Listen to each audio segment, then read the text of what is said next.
Hello and welcome to coverage of Grand Prix Toronto. I'm Marshall Sutcliffe in the booth with Randy Buehler, and we are underway in round number 10 here. This is the early morning first game of day 2, and we've got 2 undefeated players looking to stay that way. Brad Nelson, truly the master of standard on the left. This guy crushes it. I mean, I don't know if I'd call him a specialist at this point. He used to be cast a wider net, but he has just dominated standard in such a oppressive way that when you look at it, it's just like, you got to wonder how much, if it's skewed in that direction at this point. He is so good at standard. Yeah, you know who else knows that? Brad's opponents. Indeed. I think we're getting a little bit of the fear factor is creeping in. People have talked about the Finkel fear factor over the years, where like people sit down across from Johnny Magic, they just start to shake a little bit. Mm-hmm. They know who they're playing against. And I think that at this point, Brad has that presence at the table. And Brad's opponents they're a little bit scared. I would be. The guy just smashes every standard tournament he plays. I think he's top aided it's like 7 out of 10 or Prix, something. Yeah, it's just unbelievable. And one of those 3 misses, by the way, he conceded to his brother in the last round in a win and in. So it's like 7.5 out of 10 in my mind. And I think he's got a top 16 in there too. James Ray, though, on the other side of the table, 9-0, playing. Yeah, that's right, Naya Heroic. He's playing a deck that I hadn't seen before coming into the tournament here, and you can see that it's a pretty lean build here as far as converted mana cost goes, but he does spread out to go to 3 colors, and we're going to see if the Abzan aggro deck can bring the fight to James here. Yeah, I'm definitely curious to see how this matchup plays out. I know that Blue-White Heroic had become the preferred Heroic deck over the Red-White Heroic, 6 months ago.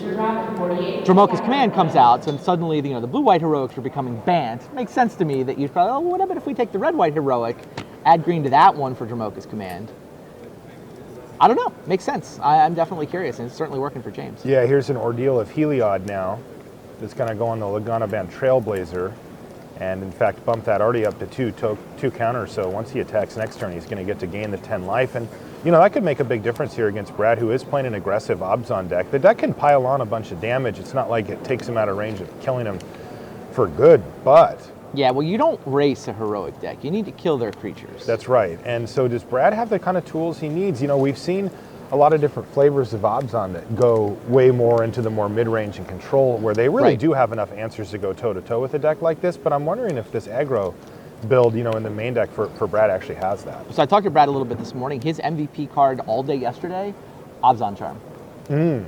So, yeah, I mean, he does have those. 4 Abzan Charm, 2 Heroes Downfall, 3 Dromoka's Commands of his own. He does have decent ability to kill creatures, like more than the average Abzan aggro list from the last couple of months. Now, the interesting thing about Abzan Charm, like from a metagame point of view, he can't kill a Stormbreath Dragon.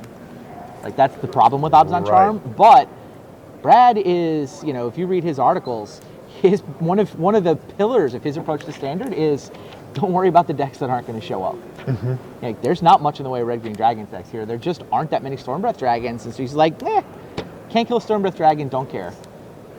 Not going to run into a Stormbreath Dragon. I mean, technically he can kill one with his 2 Heroes Downfall, but that's the point, right? He's only got 2 Heroes Downfall on his list. Right. All right, you see James Ray has developed his board out pretty nicely, as you see Brad Nelson in the tank here, trying to map out how these next few turns are going to go. This is a pretty critical juncture here for him. James just gained 10 life and got that 3rd counter on his Trailblazer. He also has Satyr Hoplite, but he's got 3 mana left over. And, any number of Ajani's Presence and God's Willing and things like that can blank those removal spells. And Brad doesn't have that many, right? We counted up, 5 or 6 there? Yeah. With the 6 in the commands. In the commands. It's like, how many is he going to draw over the course of a normal game here? 1 or 2, probably. And James Ray can certainly go toe-to-toe with 1 or 2 removal spells, given his 1 mana ways to protect his creatures. So I'm wondering if this is tilted in James Ray's favor, at least in game 1 here. Wow, there you go. Speak of the devil. Well, it worked this time, so James doesn't have any way to protect his creature. And Abzan Charm is going to eat up the Trailblazer here. It does leave. That looks like that was all on end step. Oh, Brad did not want to risk the mid-combat removal spell? Yeah, he also just more mana efficient. There is the Siege Rhino here for Brad. So now he gets to do things that are just much bigger than what James can do, at least at the base level. James immediately untaps. He's only got white and red mana available. Yeah. He does have a Dromoka's Command in his hand. He finds Temple of Plenty for it, but it's that awkward tapped. Yep. And 3 Ajani's Presence and 4 God's Willing, so he's ready to defend his creatures. His green splash also includes 2 copies of Become Immense, plus the 4 commands. Yeah, you know, he may even have an Ajani's Presence in his hand also. Doesn't do anything against the Abzan Charm. Maybe just not the right answer at the right time, possibly.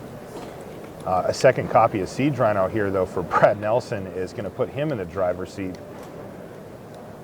They travel in packs. It's a proven fact. If you watch coverage, you know that Siege Rhinos. I think it's technically a crash. It is. You're right. Yeah. But they're at least on the buddy system. So they always show up with a friend.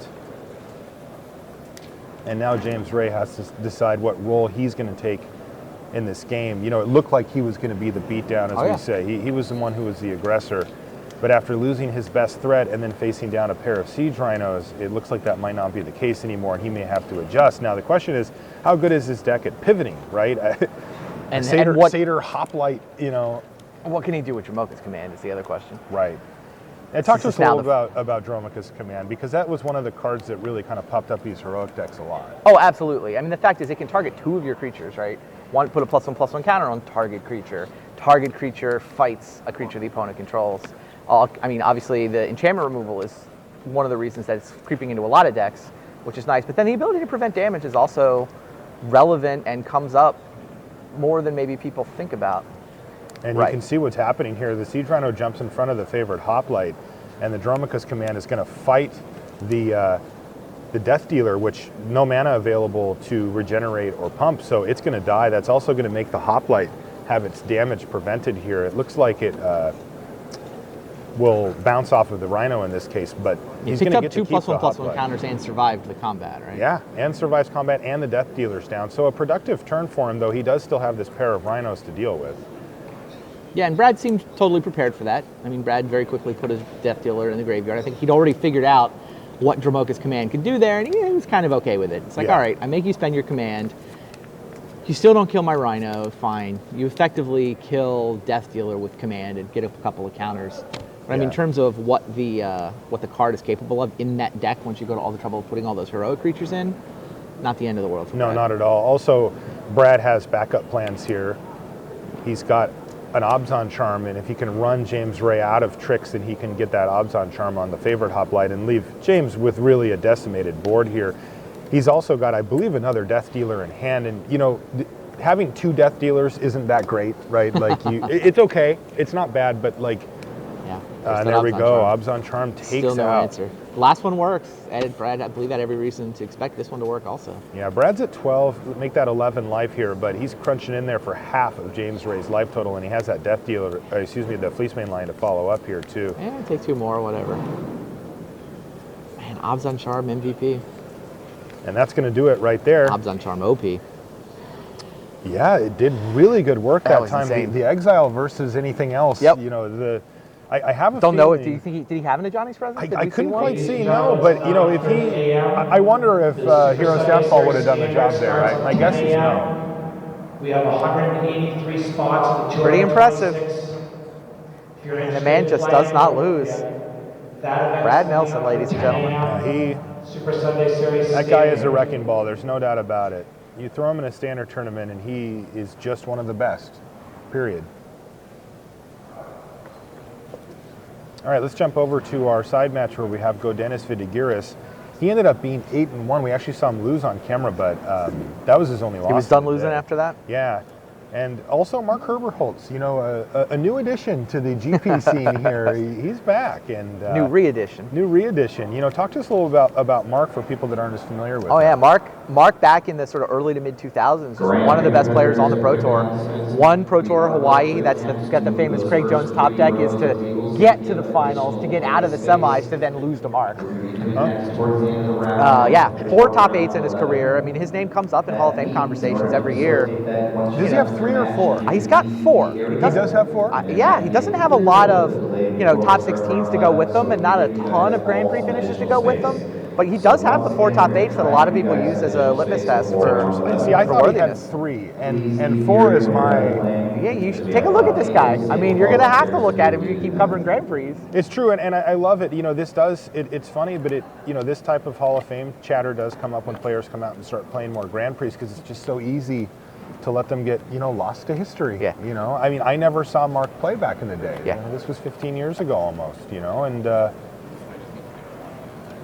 Yeah, it's really again- great to see great players like this come out and play. I love it. And he's been playing, multiple GPs. I see him around now, and he's Yeah, no, he lost a he's win still in. good, it turns out. He lost a win in at the last GP we saw. Yeah. I've lost track of which city that was. I I don't even know apologize. which one we're in now. I think we're in Canada. Definitely in the city of Canada. But yeah, Mark lost a win in at a previous Grand Prix. He really wanted that Pro Tour invite. And so he's back, and he's 8-1. Yep, he's brought Esper Control here. I do not believe he's on the Dragons version. No, this is his version. This is his version. This is his version. This is a guy who's like, I'll take some of the Cuneo-inspired Elspeth Secure the Waste token action that's just so good against opposing removal spells. No dragons. Wow, How about Soren. Soren? Yeah. Interesting. He's this is his list. Now, it's a little greedy from a mana point of view because he's got Bile Blight and Elspeth and double blue as well. So, he's just gambling with his colored mana a little bit, but he's got a lot of cheap interactive spells. He can stall long enough to draw into the colors he needs, and he's got maybe the most powerful version of the deck, quite frankly. That's interesting. Yeah, Shooing the Dragons is a interesting choice. You've got these Planeswalkers instead, it looks like, and I mean, Right. if you've watched Standard over the last 4 years, you know that Planeswalkers pretty are good. plenty good at closing out a game. So Yeah, Mark's a Michigan-based player originally, played at the same store as Pat Chapin. And the RIW. Yeah, absolutely. He's an RIW hobbies guy. And so, I first met Mark. He was going to the sort of Midwest PTQs. He would be in Chapin's car. He was just like the kid in Chapin's car for a while. And, Eric Taylor was the other guy. The 3 of them would travel as a pack. But yeah, very quickly made a name for himself. Once he got to the Pro Tour, it did not take him long till he was top 8 in the Pro Tours and winning them as well. And in fact, a champion. And a deck builder too. Definitely a brewer. To the point where he wore a Milwaukee Brewers cap for a bunch of years. Really? Yes, absolutely. That's pretty cool. I loved it. I thought it was really great. funny. He's in California now, is that right? Is he based out of California? I'm honestly not sure. Yeah, he's fresh back on the scene. I know he's put in a stint with the some of the internet websites, I believe. Oh, yeah. All right, and it looks like we're going to Ultimate Elspeth plus Soren and crunch in there for a ton of damage with lifelink. You got to figure with an explosive vegetation sitting on top of Godennis' deck that that should put things out of range. Herbert Holtz just did 12. He's back up to 20.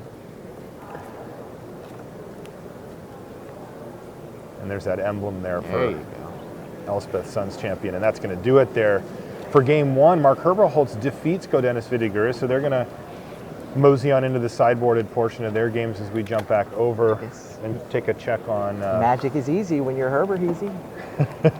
Does he say that? Lanho said that on Twitter. Oh, yeah. That's great. That's great. He's wearing his RIW shirt just to Absolutely. make you look smart.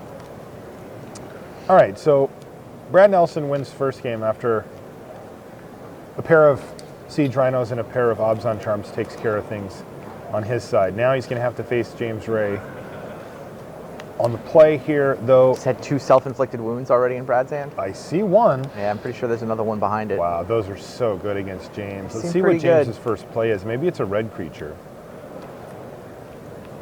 It's possible. He comes into play tap lands are not exactly an explosive start. This deck is so weird, his Naya Heroic deck, because he's supposed to play a bunch of 1-drops and then pump them and protect them, but Yep. instead he's got all these tap lands. It's weird. Wow, All he right. kept 3 tricks, no creatures. Yeah. Valorous Can you keep Stance, that hand? God's Willing. Can you keep a no creature hand with a heroic deck? I thought you were Look, supposed to mulligan anything without a creature. I'm not in going it. to pretend like I've sleeved up a Naya Heroic deck before, but I would say I mean, you seems call it unlikely. Naya Heroic like it's some brand new flavor. It's red-white Okay. Heroic with Dromoka's Can I command. rewind? I won't pretend like I've ever sleeved up a deck with Any the name heroic Heroic deck? in the Okay, title fair ever. enough. I've played Red, I've played Abzan, I've played Control. I've not played Heroic. It may have been a mulliganed to mulligan to 6. 6. Yeah. Yeah, maybe you keep 3 tricks, 3 lands at 6 cards. Well, and he's got double Temple of Triumph, so maybe couple he Scry figures he can lands. find some action. Yeah, it's rough that's to pretty keep a reasonable. no creature hand. I mean, if you already mulligan once, then I'll buy it. Well, we'll give him credit for being unhappy about the keep. How about that? All right, I'll allow it. Yeah, it looks like he's dug with those temples and hasn't found any action yet. And this could be a quick one because if his first action is a white creature, Brad Nelson's going to snap that thing off at an opportune time and really make life rough for James.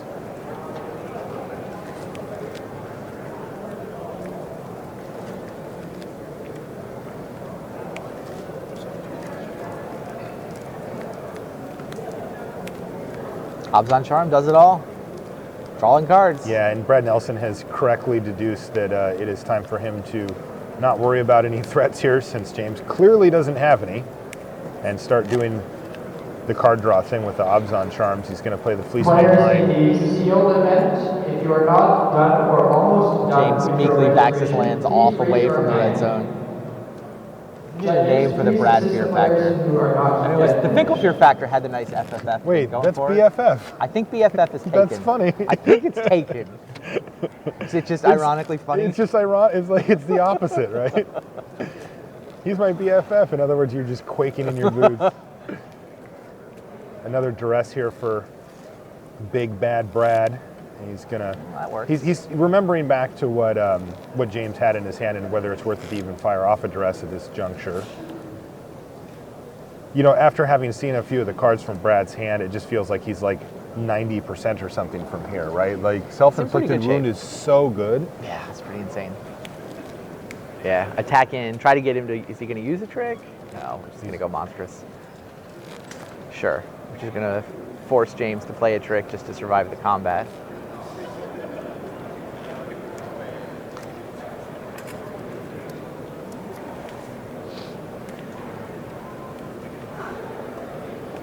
And Brad knows most of his hand. Right. Valorous Stance. Sure. And they're just going to bounce off each other. So Right. James prioritizing keeping a threat on the table, which makes sense, given the way his deck's built. But Brad is like, "Mwahaha." Over what though? It's exactly what he wanted him to do because Yeah. now all of a sudden The he's getting self-inflicted 2 for wound 1s is with the effectively a 2 for self-inflicted wound. Yeah. And maybe he can even get another card out of it. All Second right. creature off the top is actually pretty good. Now James can decide which one is going to Well, that is, of course, unless Brad Brad plays plays 2. two. Yeah.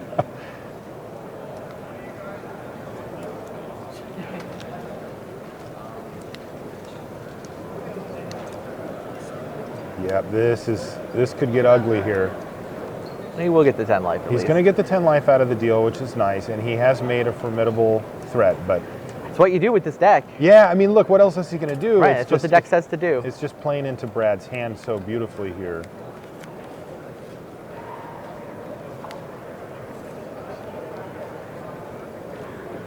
Brad's going to kick things off with an attack with his monstrous Fleece Main line and get in there for 4 to drop James' deck down to 26. It's And crazy. here It's comes like, is this self-inflicted just wound wound, target wound, you? or can you do better? You know? Yeah. All right, so the lesser of the 2 threats goes away, and just when you thought you recovered from that wound, and there you go. So there's a 3 for 2 for Brad, and he is peeking ahead. He's also got a Death Dealer to follow up here, and yeah, this is not looking great for James Ray. Okay, he's found another threat. He sounded like 1 card to hand though, right? I think he's got 2, but yeah. He's burned 2 of the 3 tricks we saw, if I'm not mistaken. There's Duress to Here's take the Duress. last. And it's a God's Willing and a Teamer Battle Battle Rage. Rage, I believe. So That's cool. combo finish is a possibility here for James. though he's just not in a position to do that. He's currently got a 0-power creature on the battlefield, so that's not going to get her done right now. Decision. Could go bad either way, right? Brad's Players kind of chuckling as he thinks about which one he actually wants to take away here. I think you have to take the God's Willing. No? No, he's worried about the combo finish. All right, there you go. Does take the God's Willing. He does take the God's Willing. And pass it to the player across from you. I mean, the Team Battle Rage gets so much worse, right? Because A, he's got a long way to go before it does anything. And B, Brad's removal spells without the God's Willing can just hit the creature that he Right, Team right. Battle Rages in. I mean, I don't think Brad has a removal spell in his hand, or that would have been a much Yeah. easier decision. All right, in comes the team and another Fleecemane Lion on the follow-up here, and Brad Nelson is off to the races here. James Ray was at 30 at one point, but he's already back down to 14, and his life total is falling At one quickly. point, at his last turn. Yeah. I think one card in hand for Nelson.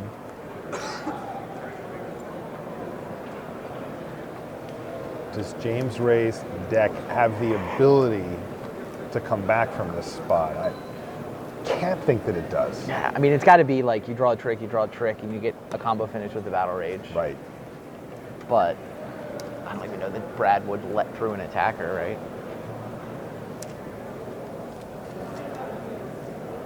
Right. I mean, he's Yeah, already. I mean, think Brad he- just blocks with Fleecemane. Even here, he doesn't care. Like it. He has to get it to 7 power to make Battle Rage lethal. Well, Jamoka's Command was a pretty good draw. That was a good draw. That was a great draw. Yeah, he gets to actually kill a creature here, which is certainly a big deal, and get in for a couple. You knew the attack. I was going to give you a choice. Oh, Well, Hero's there's Downfall. Hero's Downfall. Of course, Brad Nelson knows exactly what the last card in James Ray's hand is, Yep. and he's going to crunch in there for 7 and put up lethal. There you go. And that's going to do it. Brad Nelson remains Unbelievable. undefeated, 10-0 to start things off. He's playing a list built not by himself, which is he normally builds his list for the GPs, but Oh, yeah. this is a Brian Bronduin It is. list here. Brad Yeah. had a busy week in his personal life leading up to the GP. He was moving and stuff. 5 days at a buddy's wedding, followed by an Wedding. apartment move. Yeah. And so, when his good friend Brian said, here, play this, he said, okay. Well, I think it was more like, why don't you have any Glare of Heresies in the sideboard? Well, blah, blah, blah, blah, blah. What do you mean? Glare of Heresies is like the best sideboard card ever. Yeah, you're probably right. Now, what the heck is going on here? Well, Mark does not. Has Mark's Mark, mana screwed? is he down a land? Well, I mean, the thing is, look There's at only 4 lands Dennis on only Ghost has side, but 4. this can't possibly be turn 4 with that board, right? Well, I see a pair of Elvish Mystics, so it absolutely could be. Remember, that's It was a like turn Whisperwood, 3 Whisperwood. and he's got multiple manifests off of it. That is absurd. Yeah, that's a turn 3 Whisperwood Elemental. Yes, it is. That's now made 2. On the play. And now, so this is really Mark's 4th turn?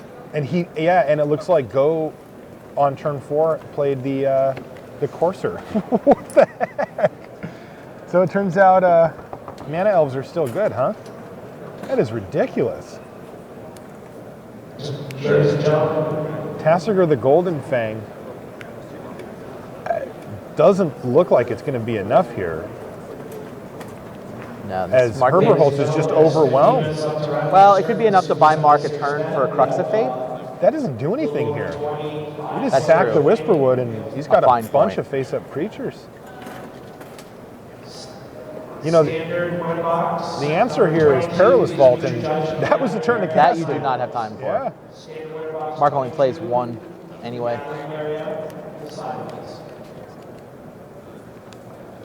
This could be a quick one here. It looks like Odenis off to that blazing fast start, resolving the turn 3 Whisperwood, as we can see here. Let's see if he could just take over here. Whisperwood Elemental, super impressive. Herberholtz passes the turn back as Godenis very carefully reads one of his face-down manifests. Draws his card for the turn. There's Xenagos the Reveler on top of the library. Death Mist Raptor goes to hand.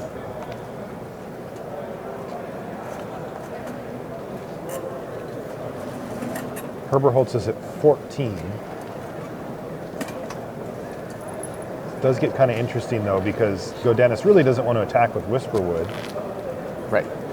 You got to wonder if he's got a profitable attack outside of that. He can get in there for 6 damage, assuming that the Courser is the one that got blocked by Tasigur, which is a significant chunk of damage. But he would be giving up a Courser of Proof-Fix in the exchange. If he attacked with everything, he'd get in for 8, but he would lose the Whisperwood, which seems unacceptable here. Just can't play into Cruxifate like that. So curious to see if he has an attack at all. He's going to shuffle away the Xenaghost Reveler there.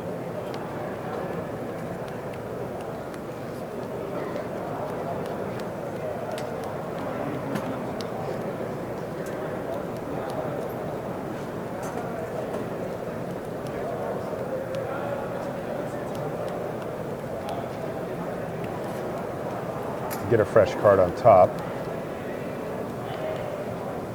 And it looks like he's going to actually turn up, Ashcloud Phoenix. He gets to do it at a discount here. Only 4 mana to turn that thing face up. That allows a clean attack. And it looks like the team's coming in here.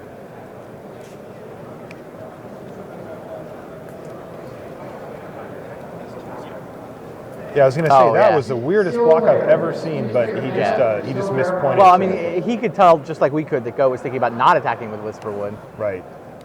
But then Mark was like, oh, that attacked? Yeah, so that looks like he got in for 10 there.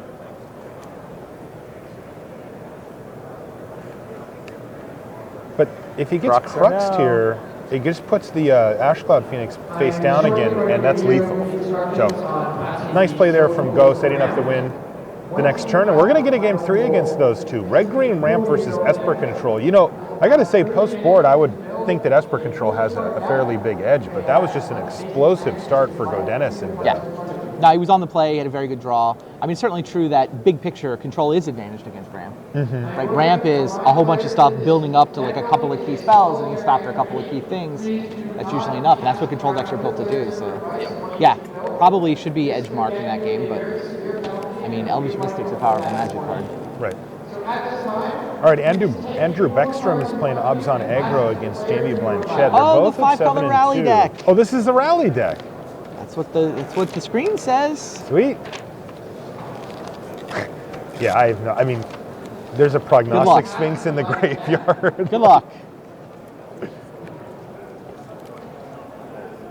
Yeah, we're gonna hang out here for a little bit. I got to see what's going on with this 5-color Rally of the Ancestors. Yeah, deck. Mystic, Caryatid, Wayfinder, Perforos, Hornet's Nest, Gurmag, Drowner, both Sidisi's, 28 creatures. I need to see this thing go. Like, when I'm getting ready to come to a GP, I try to hit the major archetypes, play a few matches of each at least, and this one didn't quite make my list.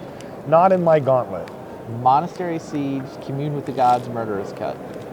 Yeah, that's it. That's everything. Now, Andrew Beckstrom, he may have played against this in the past. He may not have.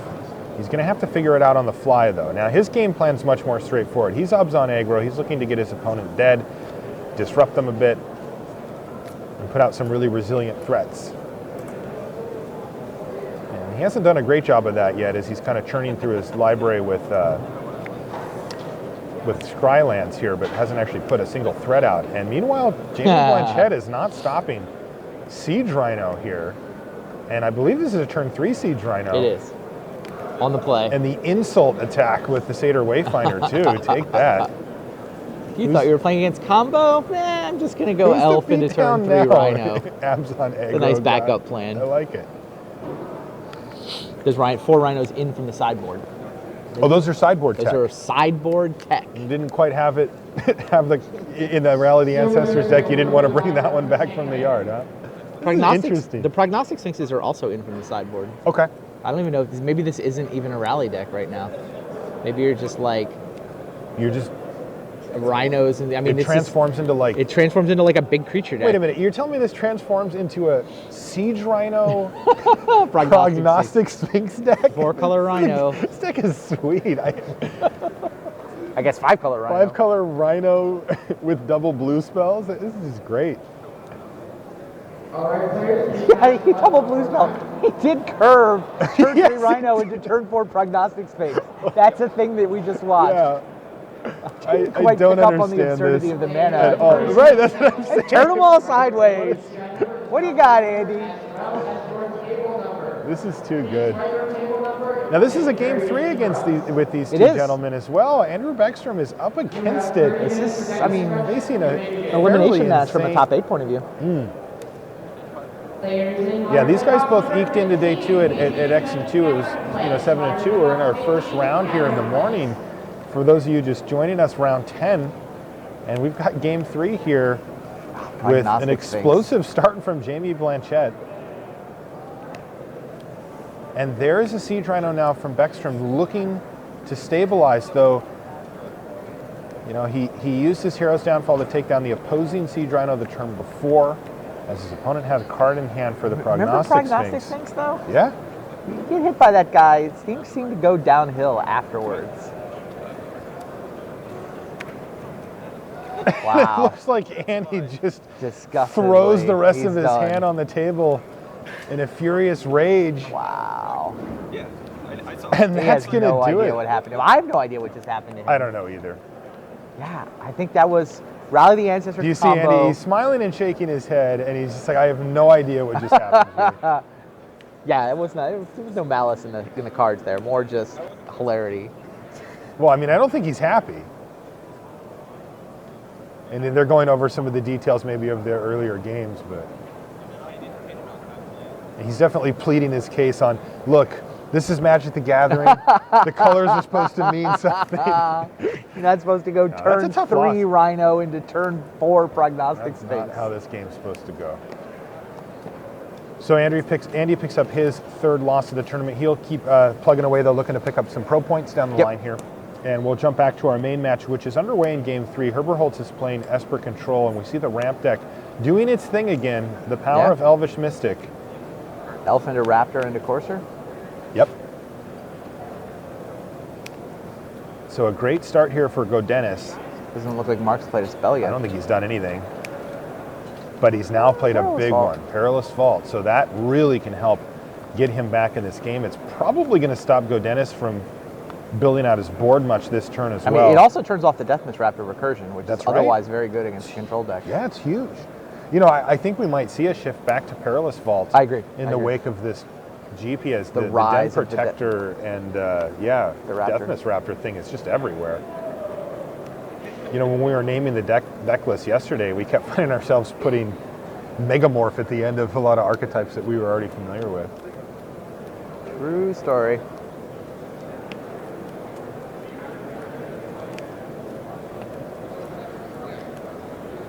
Wow. Nice draw there for Godenis. Jeez. Wow. So he just drew Whisperwood Elemental, and now he'll have a Nissa Worldwaker waiting for him. One of the best cards against Perilous There Vault. are about 5 minutes remaining if you want to register for Your lands get to stick around, even if they're 4/4 trampoline 5 lands. minutes left if you wish to be. So that's a nice tool there, though. It doesn't look like it looks like it's Yeah, just I'm going not to sure be there's his time for follow-up that. play. Yeah, because I think Herberholz is going to be forced to fire off that vault on the next turn cycle, assuming he's got an untapped land here.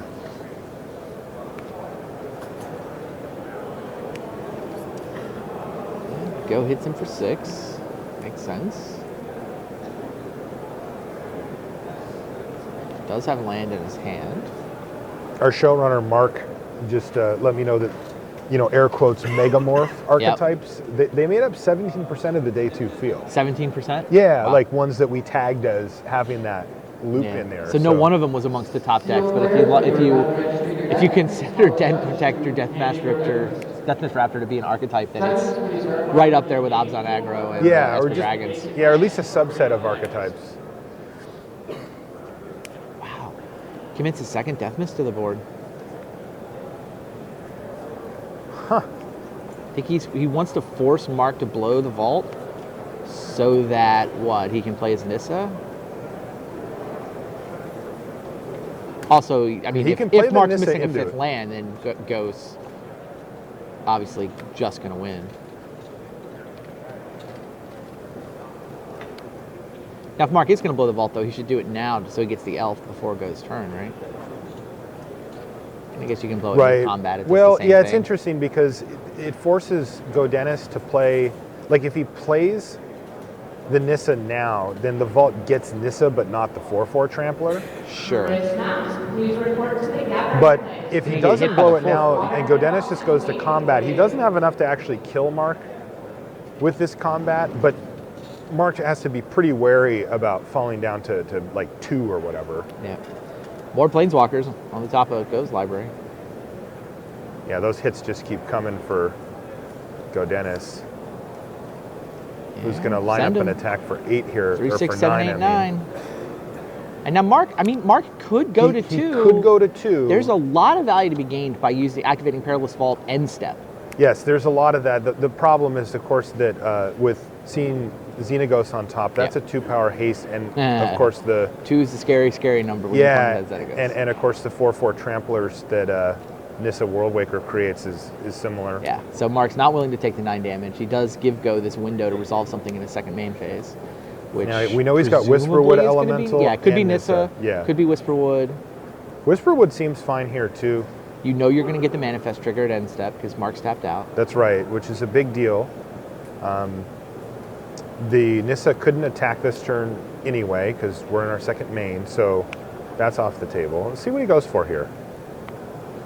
He's going to go for Nissa Worldwaker. He wants to make sure that that resolves. It creates more resilient threats, even though, you know, the Perilous Vault plan's kind of out the window here anyway. It's just too slow at this point. Yeah, well, I mean, Mark has to answer both the Planeswalker and the land. Right, which is the really awesome part about Nissa Worldwaker against these control decks, is that the land slips under This is actually a place a where few Mark, of the big sweepers. Mark's decision not to play with the dragons is It's stings a hurting little him. bit. Dragons are very good against Nissa. That's right. This is sort of, you know, everybody talks about how good Nissa is against control. They really mean this kind of control deck. Right. Now this is interesting. Mark has played Elspeth Sun's Champion at 11 life. Go Dennis can make a second 4/4 Trampler if he wants here and pressure Elspeth. He can attack for 8, -3 from the blocks would leave Elspeth dead. Yep. But he declines. Though it Go looks would like that's rather not what he's resolve done. Whisperwood. That's right. He's sort of going to build up his 4/4 trample board here and let Mark hang on to Elspeth Sun's Champion for a turn. This is a little risky because Elspeth minus does take out the two lands. Whisperwood and the lands. So this could get interesting here.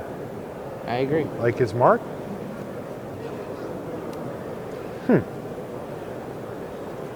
Yeah, Mark does not hesitate. Very quickly activates Elspeth's minus ability. Sack Whisperwood as a response, so you get a couple of manifests. Is that the way this plays Yeah, out? that's how you got to do it.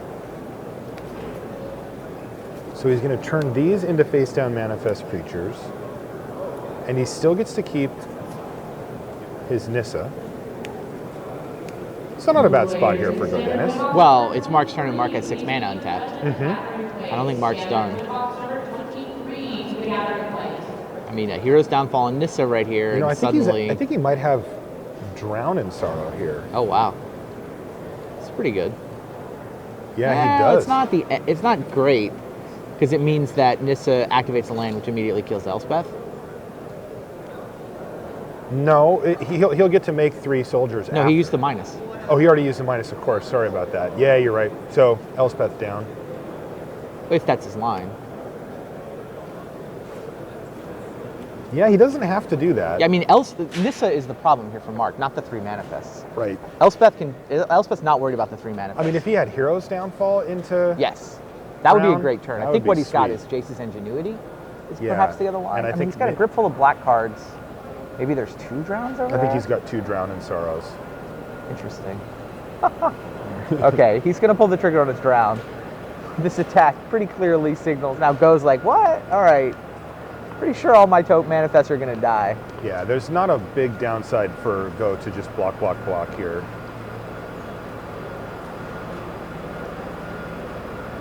Yeah, he's trying to figure out, is there some -1/-1 effect I'm supposed to care about?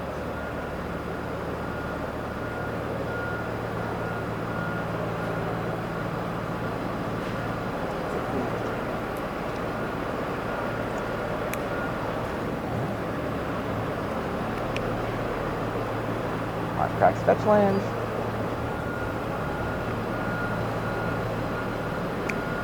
And there's the ground. Sorrow. So get rid of the manifests, especially, you know, this is while Go is tapped out also. Those manifests could be They could be good. very problematic.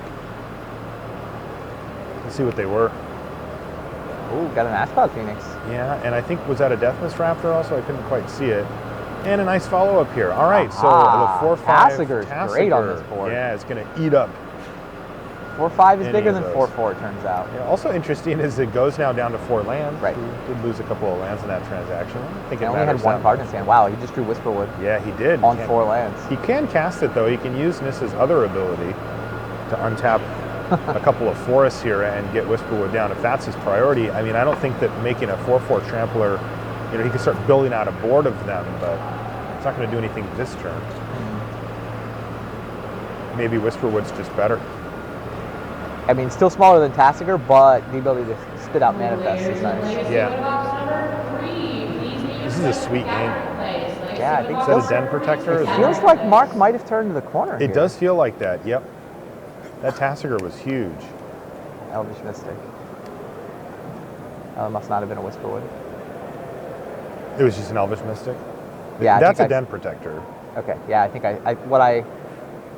I saw the flash of green and I thought it was a Whisperwood. Okay, but it was a Mystic? All right. Apparently. If you're confident that's a Den Protector, then yes. Yeah. 'Cause I never saw the Den Protector. All right, and he's going to plus Nissa Worldwaker to make that mountain into a 4-4 Trampler. So here's some soldier tokens now for Herberholtz. Den Protector's a good card. I want to see, I am curious if that other, one of those manifests was a Deathmist Raptor. We know that the other two got exiled, but I think one of them might have been. Which would be a pretty huge deal here, as Godenis would get that back as well. Here's Jace's Ingenuity now Yep. for Herberholtz. He's very close to turning the corner if he hasn't already turned it. It does feel like that. Tasker plus Elspeth on board, both active. It's versus a Nissa though, and the Den Protector's going to get something nice.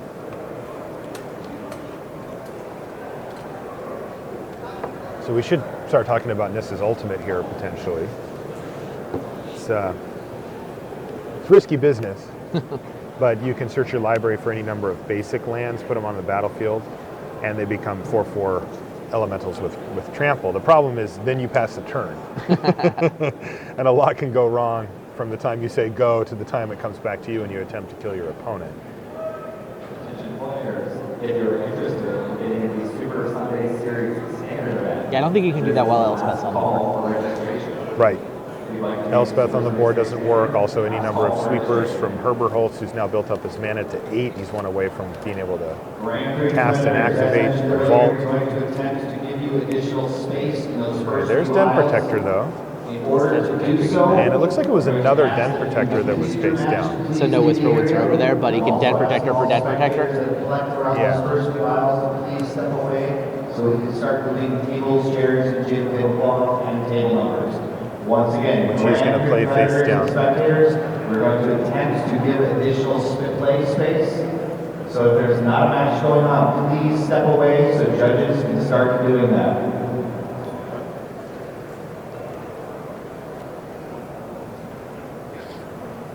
All right, well, Go is still building up his army. Remember, Herberholtz is down to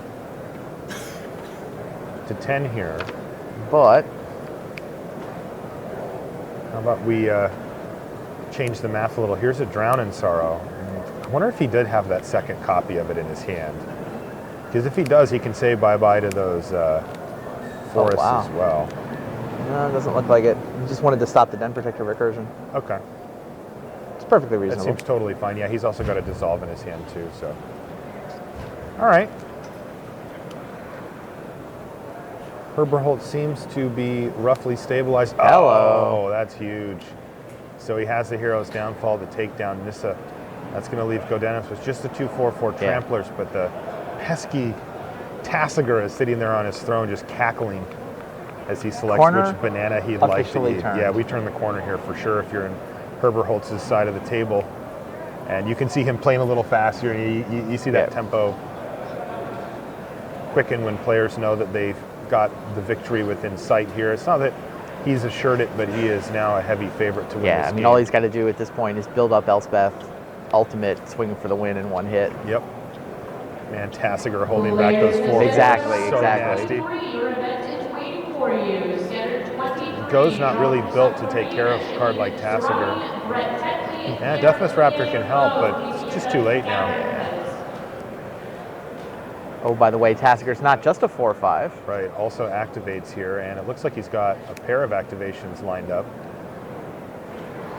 I think Go is thinking about what he can get. Obviously, we can't quite see Yeah. what the options are, but this it looks like him Drown a and drown. Sorrow is what he let him have back. Yeah, Yeah, at this point, Go would love for Drought and Zorro to resolve. Yeah, I wouldn't mind that at all. Clean up all the tokens that are threatening to win in a couple of turns.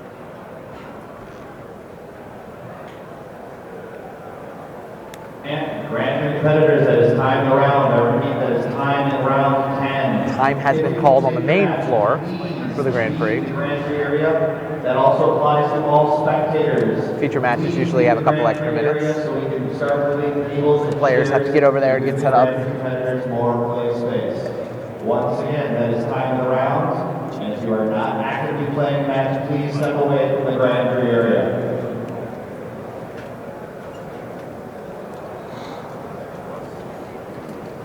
And Herberholz is in autopilot mode here now. Elspeth, Sun's champion, ticking up. He's got Dissolve. Dissolve in hand. He's also got a copy of Jace's Ingenuity here. I mean, he can just go off, and that's exactly what he's doing. He knows, of course, that his red-green ramp opponent, Godenis Vidigiris, just isn't going to interact with him in any meaningful way on any of these Mark's levels. kind of at the point, too, where he's more interested in playing quickly than optimally. That's right. Just make sure you get to the end. Mark's actually just going to go ahead and counter the dissolve here. He's just going to dissolve the courser here. He's just looking to shut the door as hard as possible here on Godenis. Yeah, he's got a downfall. I think that's 2 more dissolves in his hand. Yeah. All right. This game's over. This game's over. So Next turn. he's going to get to ultimate Elspeth, Sun's champion, and attack for lethal. He's also just going to show Go Yeah, a dissolve and say there's nothing that you can get through here. And Mark Herberholz improves to 9-1. Godenis is going to be 8-2.